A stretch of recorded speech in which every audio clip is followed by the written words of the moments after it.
Well, in a television interview last night, representing a major turning point in U.S.-Israeli relations, President Biden confirmed what many had suspected all week long, that he had placed conditions on American support for Israel in its war against Hamas. Now, according to the president, he will not supply munitions approved by Congress. All right. This was a part of the military aid package approved by Congress, a $95 billion aid package for Ukraine, Israel, and the Pacific.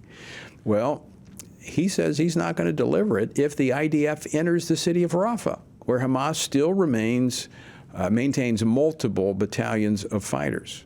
Now, what does the Biden administration's hold on munitions mean for this special relationship that we have with our ally Israel? Well, joining me now to discuss this and much more is Carolyn Glick. She is a senior contributing editor at the Jewish News Syndicate and host of the Carolyn Glick Show on JNS. Carolyn, welcome back to Washington Watch. Good to see you as always. It's always great to be on your program. Thanks so much for having me back, Tony. So, Carolyn, let me ask you this. As a newspaper headline asked this morning, is this a turning point or is it a breaking point?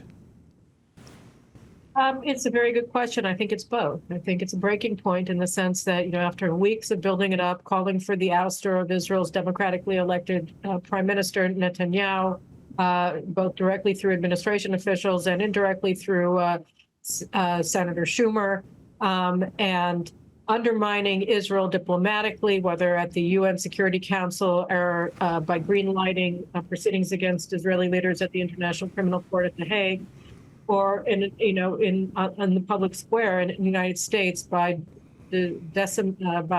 disseminating claims that are false allegations of Israel that were deliberately undermining the humanitarian situation in Gaza, which was never true, and it is further from the truth than ever today.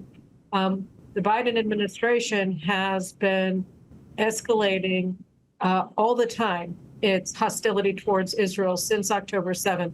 And so this is the point of no return, where they're saying, okay, we are actually going to deny you the means to achieve your war aim of defeating Hamas, eradicating Hamas as a military force and as a regime, and preventing it from receding in the future. We're going to deny you the means to achieve all of those goals, whether by forcing you to accept a seaport in Gaza that's going to block your ability to maintain a maritime blockade of the Gaza coast so that they'll be able to rearm, not take control of the international border with Egypt, but rather allow us to do it for you, as if we can trust the Biden administration. So that is the policy on a technical level, and on a military level, it's saying we're going to deny you offensive weaponry. And this has been going on for many months. Already beginning in January, we started getting first reports that the Biden administration was slow walking munitions to Israel, including specifically ordnance for our aircraft and 155 millimeter artillery shells and tank shells. So these are the basic tools of war that the Biden administration and the Obama administration convinced Israel we didn't have to produce at home, whether our air ordnance or our basic munitions, and that the United States would be the steady supplier of all of these things. And really, since January, they've been undermining that supply. And we have to remember as well that in January of 2023, the Biden administration emptied Israel's stores of our emergency arms and transferred all of them to Ukraine. So our cupboard was bare on October 7th, 2023, when we were invaded. And then they replenished those stores, but they have been slow walking additional armaments ever since January. And now this has become official government policy, as announced by President Biden on CNN. Carolyn, I want to underscore something you said. The United States, going all the way back to Obama, it said, look, we're going to take care of this. You don't need to manufacture this yourselves. We'll manufacture. We'll be your supply line. And now they're, just doing like communist China did to us with PPE in the COVID-19 pandemic. They're slow walking. They're squeezing us. So what's the ultimate goal here by the Biden administration? Now, I know I've spoken to the House Speaker. He's irate. I spoke to Lindsey Graham. He's irate because this is not what the Republicans were told. They were told, look, we need this supplemental $95 billion package, includes Ukraine, Israel, and Indo-Pacific. It wouldn't have happened if Israel had not been in the mix. No, they double-crossed Speaker Johnson and the House and Senate Republicans. They lied to them. I think it was clear all along, because the minute that Biden presented the bill and made Israeli aid for Israel contingent on aid for Ukraine, knowing full well that the Republicans opposed the aid for Ukraine, he was already setting it up for months and months of delay on the House side because you couldn't get a sufficient number of Republicans willing to swallow that package and support, tens of billions of dollars for Ukraine again.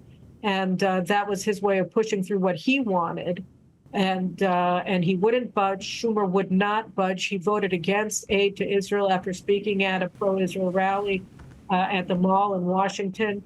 And that's just the way the Democrats fly. They didn't want to allow Israel to be a standalone legislation. They forced the Republicans' hand. And Speaker Johnson so wanted to get the aid to Israel that he risked his position in his party in order to push it through with the aid for Ukraine. And then as soon as Biden got what he wanted from the Republicans, specifically for Ukraine, he turned around and he double-crossed them and said, nope, we're not giving Israel what they want. And by the way, the most controversial aspect of that deal was a $1 billion in munitions. And so that was it. And Biden made a separate statement about having approved the $1 billion in munitions. That was, when I listened to it, it was clear to me that that was something that was required in order to get it passed in the House. And then he turned around and walked away from it. And now what he said is, we're willing to give Israel the means to intercept incoming projectiles from Iran or from Lebanon or from Gaza, but they may not cause Hamas, Hezbollah, Iran, the Houthis, any of them to pay any price for their aggression. All you can do is intercept incoming, but you can't downgrade their power in any way. You cannot take the war to your enemies. They are allowed to attack you, and they will be completely immune from any sort of counter-assault by Israel. That's what the United States wants, and their long-term game is to transform Israel into a weak, totally dependent protectorate of the democratic. Is there any way for Israel to defeat Hamas without going into Rafah? No. But a senior diplomatic source said this morning that we have the munitions that we need in order to take Rafah. The problem is the signal that this is sending to Hezbollah and to Iran and to Hamas, which is that if they attack, the United States will not provide Israel with the weapons of war it needs in order to defeat them, and so they can attack Israel with impunity, with longer range missiles and rockets from Lebanon, with additional barrages of ballistic missiles from Iran. And the United States does not have Israel's back. So it's inviting the expansion of the war to other theaters in a major way. What has been the reaction to this? I know it's relatively new with the president making these comments last night. I mean, we've suspected this all along, but he said it last night. What's the reaction in Israel?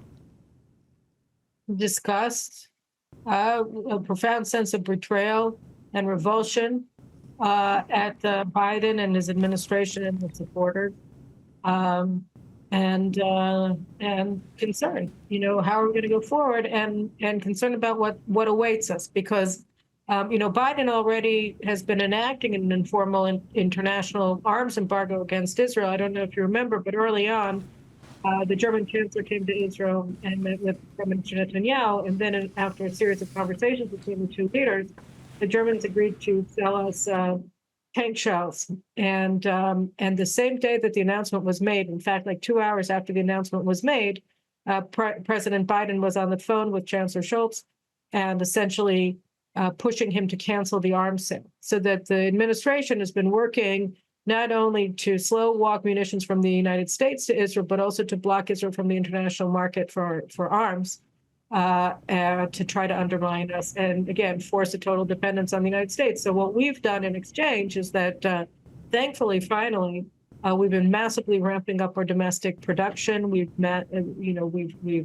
doing domestic production of everything now. The lines aren't active enough. They're not productive enough to suit all of our needs, but we're moving very quickly towards that goal. It'll take a number of months, but we're doing it. And so increasing supplies are coming from Israeli producers. They've opened up new lines of the Israel military industries in various cities around the country, and they're hiring more and more employees to work the lines. So that's what's happening. So we're just going to have to build it ourselves as quickly as possible. We have to be the arsenal for our own democracy. I met with the Prime Minister when I was there about a month ago, and it was clear he's always been very resolute in his leadership, but even in speaking with various citizens and different leaders, this time is different. I wonder, do you think that does the Biden administration understand the existential threat that Israel has right now, and that Israel there's no plan B? I mean, they have to win. I mean, everyone in that neighborhood wants to see them annihilated. And this week, actually, at the remarks, I want to play a clip because I think this really encapsulates what the Prime Minister said at the Holocaust Remembrance Day. Clip number 4. 80 years ago, in the Holocaust, the Jewish people were totally defenseless against those who sought our destruction. No nation came to our aid. Today, we again confront enemies bent on our destruction. I say to the leaders of the world, no amount of pressure, no decision by any international forum will stop Israel from defending itself. Now, Carolyn, I don't know him as well as you do, but I believe him. You should. You should believe him. Look, I mean, I get the sense that aside from ideological rigidity, one of the chief characteristics of the people who are running the U.S. foreign policy under the Biden administration is that they really are extremely shallow. That they think that war is a game or some sort of graduate seminar that you can somehow or another resolve through all kinds of fancy ideas about deterrence and balance of power. And they don't understand war. They've never seen a war. They've never suffered the ravages of war. They've never served in the military. And they don't know what armaments are. They don't know what lethal force is because they've never been anywhere near one. And so I get the impression that aside from everything else, these people just don't know what they're talking about. They don't know what they're dealing with. They attribute they attribute monstrous intentions to good people, and that is the good people of Israel, and they project the goodness of the people on Israel on the monstrous enemies that are fighting us, whether it's Iran, the Iranian regime that seeks our genocide through nuclear weapons, and its terror proxy war that has surrounded us on both sides, but its terror proxies that it's armed to the teeth with modern weapons, or whether it's Hamas, and we saw what they did on October 7th, and we understand what it means when they say that they want to kill us all. Yeah. That's what it means. And we see it with Hezbollah, the same thing. They absolutely, we found dozens of subterranean tunnels over the years that they've dug into Israel from Lebanon with the goal of infiltrating our villages and capturing and slaughtering our people. So right. It's not a game, as you said. This is a matter of life and death, and the Israeli people understand that better than any. Carolyn, we're out of time, but I want to thank you as always for joining us. Always great to see you. Great to have to be on your show, and again, God bless you and all of your audiences for supporting Israel. We really appreciate it. You're welcome.